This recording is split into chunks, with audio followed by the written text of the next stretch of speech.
You can spot a weak man not by what he looks like, but by what he says. It's in the excuses, the deflections, the way he talks about his life like he's a passenger instead of a driver, the way he blames circumstances, other people, bad luck, anything but the person in the mirror. And the worst part, he doesn't even realize he's doing it. These phrases have become so automatic, so woven into his identity, that he thinks they're just normal, just how things are, but they're not normal. They're symptoms of a deeper problem, a man who's handed over his power and doesn't even know it's gone. Today, we're breaking down 7 things a weak man always says, not to judge anyone else, but to hold up a mirror, because if you hear yourself in these words, that's not an insult, it's an opportunity. The Stoics believe that awareness precedes change. You can't fix what you can't see. So let's look. Before we start, let's be clear about what weakness actually means. Weakness isn't about physical strength. It's not about being emotional or vulnerable. Those are human qualities every man experiences. Weakness is the refusal to take responsibility. It's living in a state of perpetual victimhood, where nothing is ever your fault, where you're always at the mercy of circumstances, where your life just happens to you. Weak men speak in the passive voice. Things are done to them. They're stuck, trapped, powerless. They've internalized helplessness so deeply that their language reflects it in every sentence. And here's what makes this dangerous. Your words shape your reality. When you constantly say, "I can't," you train your brain to stop looking for solutions. When you say, "I have to," you surrender your agency. When you blame external factors for every failure, you ensure you'll never learn from them. Your language isn't just describing your life, it's creating it. Marcus Aurelius wrote, "The happiness of your life depends upon the quality of your thoughts." But your thoughts are shaped by your words, and your words reveal whether you're living as a man in control of his life or a boy waiting for someone else to fix it. The 7 phrases we're about to examine, they're not just bad habits. They're red flags, evidence of a mindset that's keeping you stuck, small and powerless. But the good news is this: once you see them, you can change them. Once you recognize the pattern, you can break it. That's what this is about. Not shame, recognition, because you can't build strength on a foundation of excuses. Let's get into it. I can't. This is the king of weak phrases, the ultimate surrender. I can't wake up early. I can't quit this habit. I can't have that conversation. I can't change. Every time you say, "I can't," you're closing a door. You're telling yourself the story that you're limited, that you lack capacity, that certain things are simply beyond you. But here's the truth. I can't almost always means I won't. Or I don't know how yet. Or I'm scared to try. Those are honest statements, but they require you to own something. To acknowledge that the limitation is internal, not external. That the barrier is your choice, your fear, your lack of skill, all things that can change. I can't lets you off the hook. It makes you the victim of your own capacity instead of the author of it. Epictetus taught, "No man is free who is not master of himself." When you say "I can't," you're declaring yourself a slave. To circumstances, to habits, to fear. You're announcing that external factors have more control over your life than you do. The strong man speaks differently, not "I can't wake up early, but I haven't built that discipline yet." Not "I can't quit drinking, but I'm choosing not to do the work to quit." Not "I can't have that hard conversation, but I'm avoiding discomfort." That shift from can't to won't, from external to internal, changes everything. Because now the power is back in your hands. Now you can do something about it. "I can't" ends the conversation. "I haven't yet" opens it. 2. It's not fair. Life isn't fair. It never was. It never will be.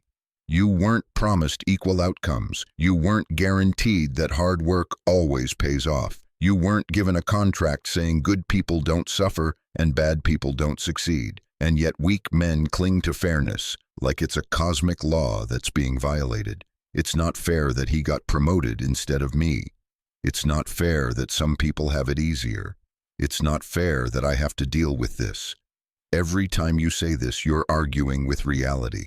You're burning energy protesting circumstances that don't care about your objections. You're positioning yourself as a victim of injustice rather than an agent navigating terrain. Marcus Aurelius dealt with betrayal, war, plague, political chaos. He didn't whine about fairness. He asked, "But does what's happened keep you from acting with justice, generosity, self-control, sanity, prudence, honesty, humility, straightforwardness?" In other words, is this obstacle preventing you from being who you're meant to be? No? Then get to work. The strong man doesn't waste time complaining about fairness. He assesses the situation as it is, not as he wishes it were, and adapts. He doesn't say it's not fair. He says it is what it is. Now what? That's power. That's agency. That's the mindset that actually changes outcomes instead of just lamenting them. 3. I'll try. I'll try to be there. I'll try to get it done. I'll try to change. This phrase is linguistic cowardice. It's a preemptive excuse. You're already giving yourself permission to fail before you even start. I'll try means I'm not really committing, so don't hold me accountable if this doesn't happen. It's a hedge, a way to look like you're agreeing while actually leaving yourself an escape route. Yoda got this one right. Do or do not. There is no try. When you say, I'll try, you're announcing that you don't believe in your own capacity or commitment. You're signaling to others and to yourself that this probably won't happen. And guess what? It usually doesn't, because trying doesn't require results. Trying is effort without accountability. It's showing up halfway and calling it good enough because, hey, at least you tried. The strong man makes commitments differently. Not, I'll try to make it, but I'll be there, or I can't commit to that. Not, I'll try to finish this, but I'll have it done by Friday, or I need more time. Can we push the deadline? Not, I'll try to change, but I'm changing this starting today. See the difference? Definitive language, clear commitment, yes or no, not maybe. That forces you to evaluate honestly. Can I actually do this? If yes, commit fully. If no, say so. But don't insult everyone's intelligence, including your own, with, I'll try. Seneca warned, if one does not know to which port one is sailing, no wind is favorable. I'll try is sailing without a port. You're moving without direction, effort without intention. That's not a plan. That's an excuse waiting to happen. 4. That's just how I am. This might be the most insidious phrase on the list. I'm just not a morning person. I'm just bad with money. I'm just not good at relationships. That's just how I am. You're taking a behavior, something you do, and turning it into an identity. Something fixed, immutable, beyond your control, but you're not a fixed entity. You're a process, a work in progress. Every day you're either building yourself up or breaking yourself down. And that's just how I am is the ultimate cop-out from that responsibility. When you say this, you're fossilizing yourself. You're declaring that growth is impossible, that patterns can't be broken, that you're stuck with the current version of yourself forever. That's not truth. That's surrender. Carl Jung said, I am not what happened to me. I am what I choose to become. Choosing requires rejecting the fixed identity.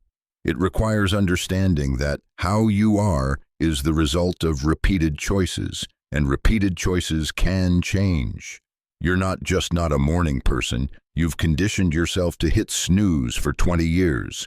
You're not just bad with money, you've never learned financial discipline. You're not just not good at relationships. You've avoided the work of understanding yourself and others. Those are honest assessments. And honest assessments can lead to change. But that's just how I am ends the conversation before it starts.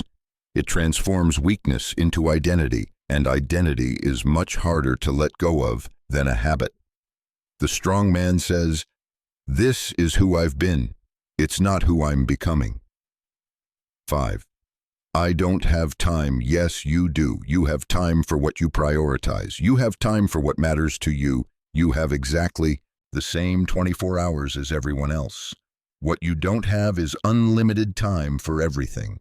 So you make choices. And when you say, "I don't have time," what you're really saying is, "This isn't a priority for me," which is fine. You're allowed to have priorities. But own them.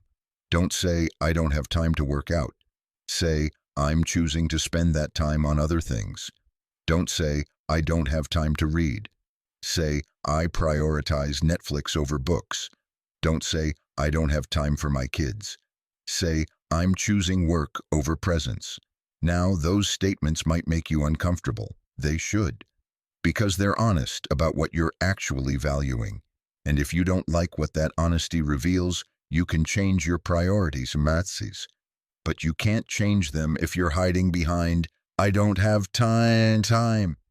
Seneca wrote extensively about time, particularly this: "It is not that we have a short time to live, but that we waste a lot of it." You're not time poor, you're priority confused. You're spending hours on things that don't matter and then claiming you don't have minutes for things that do. The strong man audits his time. He looks at where the hours actually go, the scrolling, the distraction, the busy work, and he reallocates. He doesn't say, "I don't have time." He says, "I'm making time," or "This isn't my priority right now." Honesty, ownership, agency, that's the pattern. 6. They made me do it. I had no choice. This is victimhood distilled into language. My boss made me work late. My partner made me angry. The situation forced my hand. I had no choice. No one makes you do anything. Not really. They create circumstances, apply pressure, offer incentives or threats. But the final choice, the action you take, is yours. Viktor Frankl survived Nazi concentration camps and emerged with this insight. Between stimulus and response, there is a space. In that space is our power to choose our response. In our response lies our growth and our freedom. Even in the most extreme circumstances imaginable, he recognized that his response was his own. His captors controlled everything, his body, his environment, his daily existence. But they couldn't control his mind, his attitude, his spirit. Those remained his. And yet you're saying you had no choice because someone pressured you at work? Because a situation was uncomfortable? Because the easy path wasn't available? You had a choice. You always have a choice. You just didn't like the options. My boss made me work late means I chose to work late rather than set a boundary. My partner made me angry means I allowed my emotional state to be controlled by someone else's actions.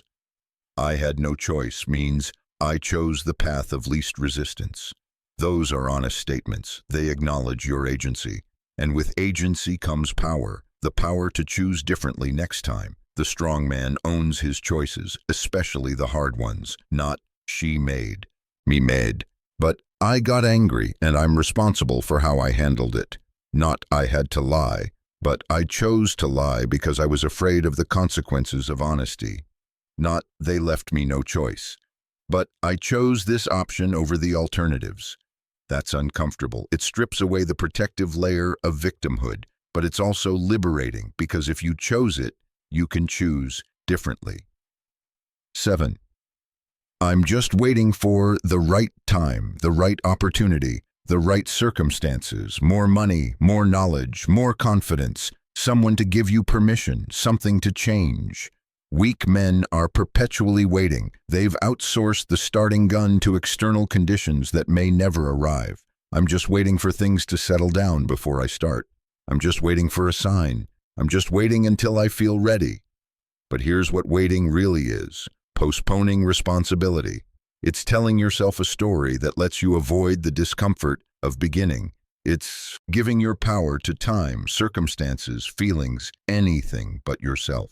Marcus Aurelius knew this trap. Think of the life you have lived until now as over, and as a dead man, see what's left as a bonus, and live it according to nature. Love the hand that fate deals you and play it as your own, for what could be more fitting? What's left is now, not when things are perfect, not when you're ready, not when the stars align. Now. The right time is the time you decide to start. The right circumstances are the circumstances you're in. The permission you're waiting for, it's not coming. Give it to yourself. Waiting is a slow death. It's the comfortable decay of potential. It's the way most people live their entire lives, in preparation mode, in someday mode, in once this happens mode, and they die waiting. The strong man understands that conditions will never be perfect. That readiness is a myth. That the best time to start was yesterday, and the second best time is now, not I'm waiting until, but I'm starting with what I have, not I need X before I can begin, but I'll figure out X while I'm moving. Action creates clarity, movement creates momentum, but waiting creates nothing except regret. Look at those 7 phrases together. I can't. It's not fair. I'll try. That's just how I am. I don't have time. They made me do it. I'm just waiting for... They're all variations of the same core belief. I am not in control of my life. That belief, internalized and repeated through language, becomes reality. You program yourself for helplessness. You train yourself to see obstacles as walls instead of challenges. You condition yourself to be a passenger, and the world treats you accordingly. Because here's what people sense, even if they can't articulate it. A man who speaks this way is not reliable. He's not trustworthy. He's not someone you build with, depend on, or follow. Not because he's a bad person, but because he's demonstrated, through his language, that he doesn't take ownership. That he sees himself as a victim. That when things get hard, he'll have an excuse ready instead of a solution. That's what these phrases cost you. Opportunity, respect, trust, relationships, progress, but it doesn't have to be this way. The Stoics understood that transformation begins with awareness. You can't change patterns you don't recognize. So if you heard yourself in those 7 phrases, and most of us have used all of them at some point, that's not a condemnation. That's the starting point. Now you see it. Now you can interrupt it. When you catch yourself about to say, I can't, pause, reframe. I haven't learned how yet. When it's not fair rises up, redirect. It is what it is. What's my move? When I'll try wants to slip out, commit or decline, I'll do it, or I can't commit to that. When that's just how I am tries to fossilize you, resist. That's who I've been. I'm changing. When I don't have time becomes the excuse, own it. This isn't my priority right now. When they made me removes your agency, reclaim it. I chose this. I'm responsible. When I'm waiting for postpones your life, begin. I'm starting now with what I have. This is the practice, not perfection, not overnight transformation, just awareness, interruption, and redirection, again and again. And over time, something shifts.